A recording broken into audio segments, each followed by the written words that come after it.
bodies for each deceased Israeli citizen that is released by Hamas. Earlier, Hamas released 3 Israeli bodies and 1 Nepalese national. The bodies of Palestinians, many of which remain unidentified, were delivered to Gaza on Tuesday. Local authorities report that Israel still holds hundreds of Palestinian bodies, including those of fighters involved in the initial attack on October 7th. Meanwhile, families are anxiously waiting to learn if their loved ones are among the returned. Listen in. اجيت اجري هنا ان اشوف ابني من ضمن هذول الجثث اولى ولحتى الان مش عارف هنا بستنى وان شاء الله يكون من بينهم حتى اريح قلبي يا الله حتى يطمن قلبي يا الله ان شاء الله يكون من هذا الشهيد الله يرحمه بس ان شاء الله يكون منهم حتى اريح قلبي ما ضل استنى والشلوى على ابني وانا مش عارف عنه شيء. Aharon Levarko, Israeli journalist who served in the Israeli Defense Force for 9 years, joins us at this point in time. Thank you for your time on NewsX World, and I'd like to understand from you. Of course, there is an exchange that is underway. What is it that you can tell us at this point in time? Well, thank you for having me first. And secondly, yes, we are waiting for the Palestinian people, namely Hamas, to find our captives who are no longer living, our dead captives, and there will be an exchange.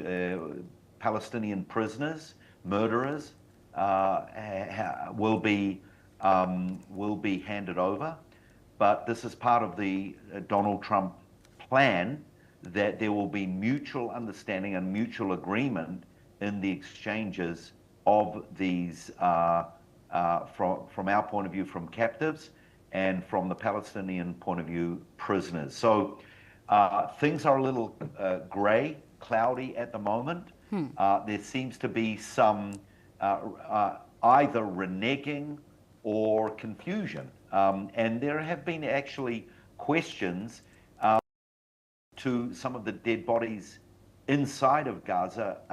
Where are they? Are they in Hamas's hands or not? Big question mark. So hopefully the Red Cross, who are kind of acting as a mediator there, will be able to help as well. But I'm sure they're working as hard as possible. I hope so. This is a very difficult moment. Firstly, we've got our living captives back, so that is a huge hurdle that has been crossed. But for the families of those that are, who know that their families have been killed, you know, they want to bring some kind of closure to this nightmare. And I'm sure the Palestinian people who know that, you know, their family members will be released, you know, I'm sure there's some anxiety on their side as well. So it's a bit of a drawn-out situation, but hopefully it will smoothen out. Absolutely. I request you to stay on with us. We, in fact, have some more news coming our way.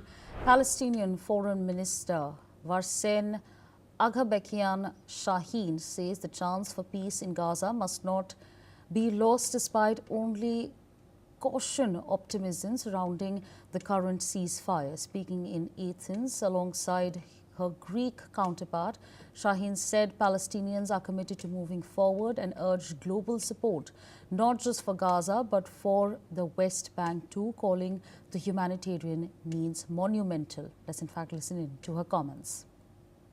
Yes, we come here at some difficult times, but also with some cautious optimism.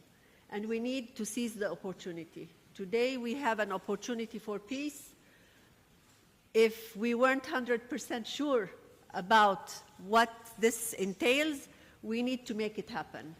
Because without making it happen, we will continue with the vicious cycle of violence that will bring us nowhere, but violence breeds more violence. So we will do on the Palestinian side whatever it takes to ensure that we move on from one stage to the second, because in the final analysis, what we are aiming for is our liberation. At the end of the road, we see a sovereign state of Palestine in which we can prosper as Palestinians, we can contribute as Palestinians, and live in peace and security with our neighbors.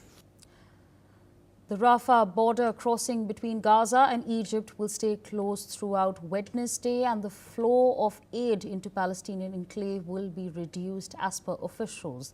The decision came after Palestinian militant group Hamas did not hand over bodies of all dead hostages it is holding as part of the new U.S. brokered ceasefire deal. Israel will also reduce the amount of aid flowing into Gaza as part of the sanctions against the Hamas group. Meanwhile, the International Committee of the Red Cross calls for all crossings into Gaza to be open to allow desperately needed aid into the war-torn Palestinian territory. Let's in fact listen in to what a Red Cross spokesperson has to say. Partager le pouvoir avec le Parlement, voici incontestablement une rupture. Dans une assemblée divisée, un gouvernement, même en s'appuyant sur la majorité la plus relative, ne peut, dans la durée, agir sans tenir compte des oppositions. Ce n'est pas possible, ce n'est plus possible et surtout, ce n'est pas souhaitable. J'ai renoncé à utiliser l'article 49, alinéa 3 de la Constitution. C'est la garantie pour l'Assemblée nationale que le débat, notamment budgétaire, mais pas seulement, dans tous les domaines, vivra. Mr. Aaron Lavarco continues to be with us on the broadcast, and I'd like to understand from you the decision that has been made to close or temporarily hold the Rafah border. What exactly do you make of it? Well, the Rafah border is a very, very crucial border from Egypt to the Gaza Strip. And on that border also, it's from the Gaza Strip to Israel. So it's a very high security border. We don't want any, from Israel's perspective, any troubles going in or out, anyone being smuggled, any ammunition being smuggled as well.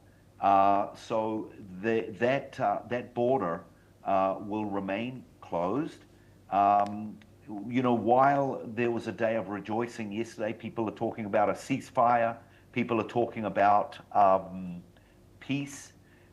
We don't want any troublemakers to try and flare up any flames or do any damage while there's a sense of hope in the atmosphere. And like the lady that was interviewed a few minutes ago, you know, she doesn't want there to be violence, and she said that violence will breed violence. So instead, let's work for peace, and let's not, you know. But in the meantime, Israel has to have secure borders, and so that border crossing will remain that way.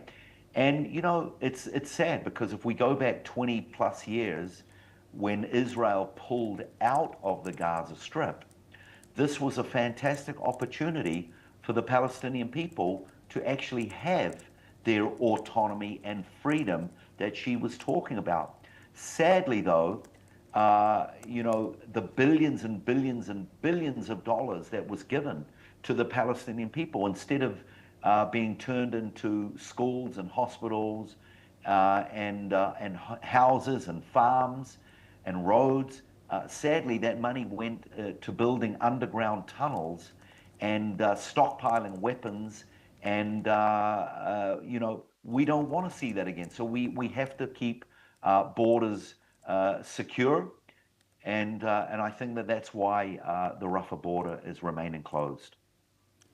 Absolutely. I request you to stay on with us while we shift our focus to some other news that we're tracking. Well, in a bid to salvage his government, French Prime Minister Sébastien Lecornu has proposed suspending the controversial 2023 pension reform, one of President Macron's flagship policies. The reform, which gradually increases the retirement age from 62 to 64, has faced widespread opposition, leading to massive protests and forcing Lecornu to seek a compromise with leftist lawmakers. Listen in to what the French president has stated. Je proposerai au Parlement dès cet automne que nous suspendions la réforme de 2023 sur les retraites jusqu'à l'élection présidentielle. Aucun relèvement de l'âge n'interviendra à partir de maintenant jusqu'à janvier 2028, comme l'avait précisément demandé la CFDT. En complément, la durée d'assurance sera elle aussi suspendue et restera à 170 trimestres jusqu'à janvier 2028. The suspension would last until after the 2027 presidential elections, costing the government an estimated €4 million in 2026 and €1.8 billion in 2027. This move is a part of the last-ditch efforts to pass a 2026 budget that includes €30 billion in cuts to address France's high deficit, which is expected to reach 5.4% of GDP this year. However, Lecornu's proposal risks alternating conservative Republicans and international investors already concerned about the country's fiscal stability. With political instability at an all-time high and no confidence votes looming, Lecornu's survival hinges on the success of this strategy as Macron's administration grapples with its most severe crisis in decades. Joining us on the broadcast is Hamid Cheret, French columnist joining us from Paris. Thank you for your time speaking to us on NewsX World. Well, my first question to you. Prime Minister Lecornu's proposal to suspend the pension reform has come under intensive pressure from both sides. How sustainable do you think his government is, given the current political fragmentation in France? Well, thank you for inviting me, first of all. So I think this is not a very sustainable position for the new Prime Minister in France. So there is a second Lecornu too, a government that has been renominated. So he resigned, and then the President Emmanuel Macron keep on it. I think the Lecornu government is on shaky ground due to the fragile majority and the opposition from various parties. The current government doesn't have any majority in the parliament, and I believe there is a kind of, instability in the parliament. Absolutely. Now, how do you see the French public reacting to the suspension of the pension reforms? Could this be seen as a victory for the protest movements or a sign of government weakness? Well, what we can say, and I will say, is that the French public might be divided, but with some saying is as a victory, and the others see kind of sign of weakness for the government. So the public French, opinion, they are divided on the, on the new government. So French public is divided, and now we still waiting for the general discourses that the French Prime Minister has to be done in the next few days. Absolutely. With that, I'd like to thank you for joining us on NewsX World, sharing your perspectives with us. When moving on to some other news that we're tracking, British Prime Minister Keir Starmer has called the Israel-Hamas